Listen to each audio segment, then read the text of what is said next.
Thank you very much. Senator Catherine Muma, she's not here.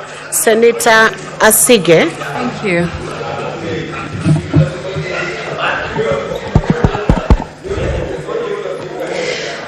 Thank you, Speaker. As I rise to support this motion, I also want to stand on the submission that I made last week, because everything that I said, I meant. And I also wish to appreciate our substantive speaker. Can you just consult in low tones? Majority Leader, please guide the team to consult in low tones. Proceed, Senator Asige. Speaker, I must begin by appreciating our substantive speaker for steering us so well through this very sensitive subject matter. He has done a very good job, and we thank him. The gig is up, Speaker. The emperor has no clothes. Speaker, I wish to lay the foundation of my contribution in the famous play titled King Lear by William Shakespeare. Widely regarded as Shakespeare's finest work, King Lear is an allegory that illustrates a sharp fall from grace from a king who is drunk with pride, with ego, the desperate need for control and praise, who makes a series of mistakes by listening to his immoral eldest two daughters and bad advisors, who exist only to praise him for their own personal gain. Though caring for him greatly and always wanting the best for him, Speaker, King Lear chooses to reject his youngest daughter, Cordelia, because she refuses to flatter or feed his ego like the others, by telling him the truth, even at the risk of her losing her inheritance.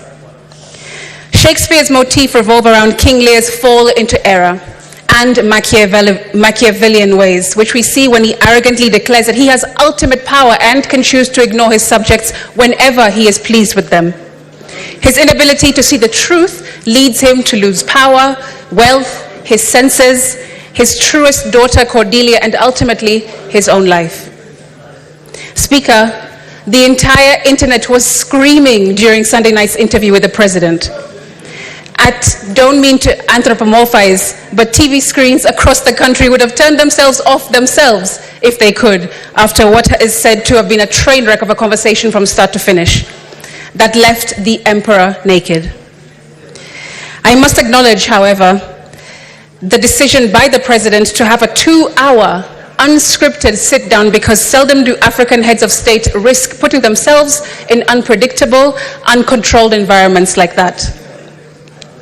With our majority leader setting the tone through this motion, let the Senate be your Cordelia, Mr. President.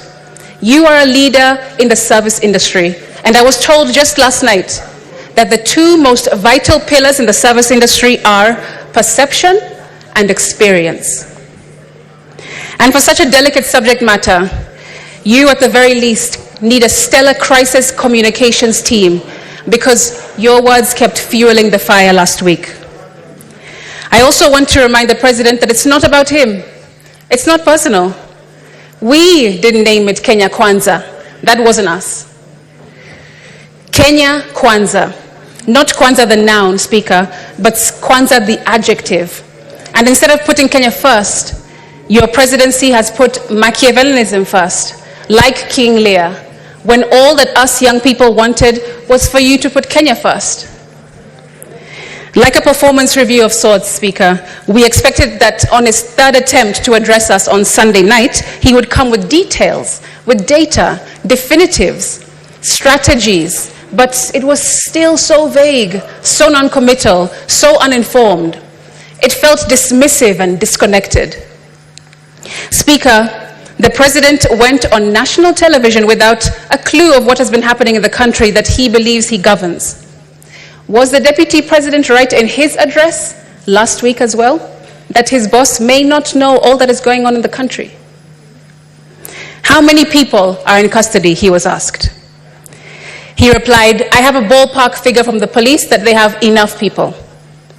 What do you say to the youth who say yours is not a listening government, he was asked. He said, I have 4 things: housing jobs, digital jobs, export of labor, manufacturing. You believed barely 1.5 years ago that you could run the country on 2.9 trillion. In a few months, you went to Parliament and requested 3.6 trillion. This year, you went to Parliament and requested 4.2 trillion. And what do they see in return? They see extravagance in government, he was told. He replied, "Let me tell you the following. Today, universities were almost closed because of debts of 60 billion shillings. I have enhanced their budget by 40 billion shillings because education to me is the greatest equalizer." Speaker, this went on and on and on. Tone deaf and not answering what Kenyans really wanted to hear from the president. Not only were shots fired at innocent young protesters last week, Speaker, but it seems in this interview we also saw shots fired at his cabinet, his deputy president, and even the communications team caught astray. So what are some solutions? Speaker, in response to austerity measures as directed by this motion, the president has on record made pronouncements of what he plans to do. Young people do not want more dialogue or multi-sectoral groups before he actions what he has already committed to do. In his Wednesday 26th of June press conference, the president committed to do the following.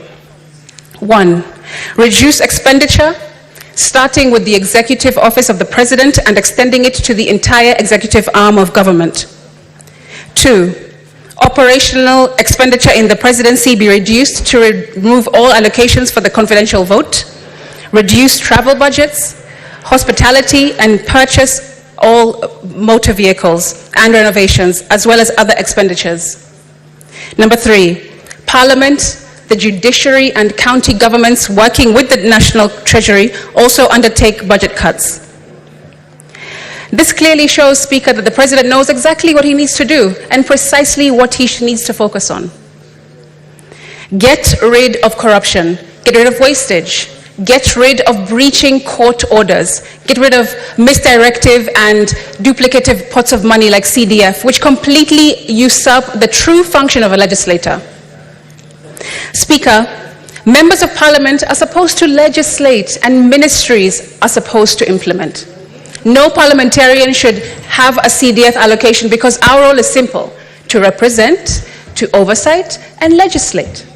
We have no business building markets and roads and hospitals. Get rid of CDF that bastardizes the role of a member of parliament. We also want a repeal of other unconstitutional legislations since this government came into power. And we want leaders to be leaders, Speaker, not leaders to be dealers. However, to achieve all this, we also want to hear definitives and strategies, not broad, pie-in-the-sky pronouncements. By now, Speaker, we should already have heard how much he will reduce expenditure in his office. How much will you cut from your travel budget, your hospitality budget, from the purchasing of motor vehicles and renovations? Speaker, the president has economic advisors who work for him round the clock and should have crunched preliminary numbers for us to see by now. On Sunday, the 30th of June, he was asked on national TV again if he'll reduce his ministers and ministries, to which he replied, and I quote, "That is an area that we will have to look into because that is a reality that we will face." It clearly shows that the president needs to do. Speaker, for my second proposal, let's go to Article 152(1) of our Constitution. That the cabinet consists only of A, the president, B, the deputy president, C, the attorney general, D, not fewer than 14 and not more than 22 cabinet secretaries. This means, Speaker, that our Constitution provides for that the president can cut the number of ministries to 14 from the current 21, saving the country billions of shillings. The Constitution goes further to say in Article 152(5) that the president, A, may reassign a cabinet secretary, B, may dismiss a cabinet secretary, and C, shall dismiss a cabinet secretary if required to do so by a resolution. Sorry, not sorry, Mr. President, but wake up your Minister of Youth Affairs, because the youth are telling you that they are desperately underserved. Wake up your Minister for Interior, because too many poorly trained, trigger-happy police officers exist under his watch. Wake up your Minister for Labour, because young people are protesting in the streets due to a lack of equal opportunities. Wake up your Minister for Roads, because we're seeing the worst levels of carnage and needless deaths of young people than in any 10-year preceding his. Wake up your Minister for Trade and Industries, because from small innovators to entrepreneurs to industries, the ecosystem she is leading has become terribly unforgiving. If you already know what needs to be done, and the Constitution gives you the power to take action, Mr. President, cabinet secretaries must be sacked. My third proposal, in reaction to point number 1 in this motion, revolves around exercise of legislative powers. Speaker, why is it that the finance bill never makes it its way to the Senate for consideration? Our Constitution does not bar this upper house from jointly considering legislation, especially those with as much gravitas as a finance bill.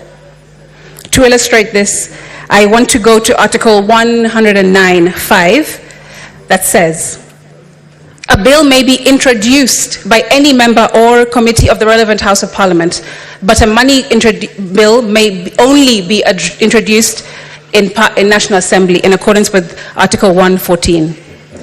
It simply says, Speaker, that a money bill may be introduced only in the National Assembly, but nowhere does it say that a money bill cannot also be considered in the Senate. Our Constitution only bars this House from introducing money bills, not from considering them. This must be corrected to avoid future constitutional misinterpretations that lead us to continue allowing the National Assembly to monopolize such crucial functions. I'm just reading the law. And while we're at it, Majority Leader, the entire country knows that our committees here are chaired and vice-chaired by your side, the government. That doesn't give balance. That doesn't give an opportunity for real unbiased and impartial looks at bills and proposals and legislation in this House. If you hold the chairmanship and also the vice-chairmanship in all committees, how are we telling the rest of the country that we are transparent and we're going to move forward in a new way? That also needs to change. Speaker, life is in the power of the tongue, because if we get this mandate, we cannot afford to mess around and continue to play politricks. My fourth proposal focuses on the presidential assent and of the Finance Bill 2024. And for that, let's go to Article 115 of the Constitution. 1. Within 14 days after receipt of the bill, the President shall A. assent to the bill, or B. refer the bill back to Parliament for reconsideration by Parliament, noting any reservations that the President has concerning the bill. Not National Assembly, Speaker. It says that it will go back to Parliament to be considered by Parliament. And the last time I checked the definition of Parliament, both houses were included. What about the conversation on salaries, Speaker? Well, I want to say the following. The Salaries and Remuneration Commission really did not read the room. Today, in order to pay all public servants, figures show that we are spending 1.1 trillion shillings, which is 46% of our budget. I want to be frank. I propose our current salaries for those at the national level be cut by 50% and our allowances be reviewed downwards. That's right. I want us to put our money where our mouth is. We shouldn't pussyfoot around that, Madam Speaker. Because let's be honest, today's salary and allowances are the only reason why people kill, steal, and destroy anything in their way in order to work in the national government. And that needs to end. Speaker, there used to be a time not long ago when being a public servant was very unattractive. I'm sure Senator Halwale will remember that if you have a good degree, a good studies and accreditation behind you, you would rather go into the private sector because it was much more lucrative than the public sector. But now that has gone upside down, Speaker. We also heard the President tell us all that we are set to lose by having rejected the finance bill on Sunday. He said, and I quote, "So what is the alternative? Help me with that, Linus, because there are only two things we can do. Either you raise money from taxes or you borrow. Period. There is no magic here," he said. Well, Mr. President, you're right, and there is no panacea, but all you had to do was ask, because the Finance Act of 2023 provides clear examples to learn from.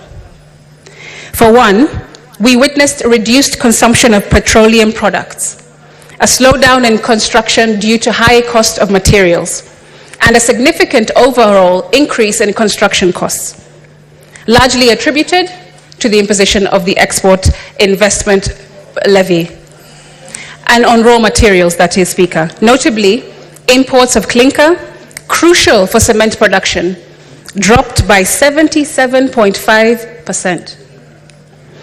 Also, remember that in the first half of the 2023-24... Asige, I want to just inform you have 4 more minutes left. Also, remember that in the first half of the 2023 fiscal year, the KRA missed its revenue target by a substantial 186 billion Kenya shillings, which underscores the point that overly ambitious tax measures do not always lead to increased tax collections. These figures are solid data we can trust, Speaker. Why impose more taxes, levies, and charges when we haven't fully recovered from the negative effects of the previous legislation? Many of businesses were forced to close, and some relocated to neighboring countries with more favorable tax conditions. What's the real solution, Speaker? What are the Gen Zs and the many Kenyans protesting for? We are exhausted just seeing the President on these trips every single week, as if he's Beyonce on a world tour. Mr. Speaker, Madam Speaker, that is. The President is not on a world tour. He should stay in the country and do his job like the rest of us do in this country.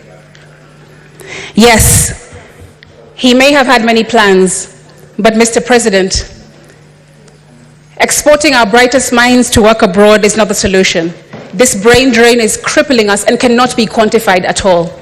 Did you know that these countries who call for Kenyan workers, do you know what they ask for when they are calling for us? They want under 45s only, highly skilled, well-educated, in good health even, and they must undergo rigorous vetting because they have a particular criteria of people they're looking for. That means that we are removing our best minds, our best workers, our best laborers, and shipping them off to Australia, Germany, England. But do they ever bring the people here, Speaker? They do not. In my conclusion, as I close, I would like to speak directly to young people. Everything was impossible until somebody found a way to make it possible, and today that was you. You have been steadfast in demanding that this government stop and listen to you, and before this moment, everyone thought it was impossible, and now, though I remain a bit skeptical of the presidency to some degree, I still stand 10 toes down in believing that Kenya will never be the same again because of you, young people. I also want to be real with you. We must stop glorifying money, praising those with flashy cars, big houses, expensive holidays, eccentric lifestyles, and filtered lives. It's us that keep applauding that behavior. We follow those accounts. We like and repost their displays of opulence every day, and this exacerbates the problem of these people wanting to keep up their public images, but not that all that glitters is gold. Why don't we go back to exalting excellence, character, conscientiousness, and all that is good and all that endures? There is a reason why Paul says the love of money is the root of all evil. We really must change. Speaker, let me land by circling back to King Lear by William Shakespeare. Anna Camerali writes that the tragedy of King Lear's lack of understanding of the consequences of his demands and actions is often observed to be like that of a spoiled child. But it has also been noted that his behavior is equally likely to be seen in parents who have never adjusted to their children having grown up. Speaker, Kenya's democracy has grown up. It has matured and it's maturing into a faceless, fearless, tribeless legion of... Time is up. Half a minute, you finish that sentence. Give a 1 minute, Secretariat. Thank you, Speaker. I was saying, Kenya's democracy has grown up. It has matured, it's maturing into a faceless, fearless, and tribeless legion of the majority of our population, who have a good constitution, but unfortunately in the wrong hands. Speaker, Kenya, I stand by them in this House, I speak for them in this House, and when they name the 25th of June 2024 Z-Day, they will know that you did that. I thank you. Senator Catherine Muma.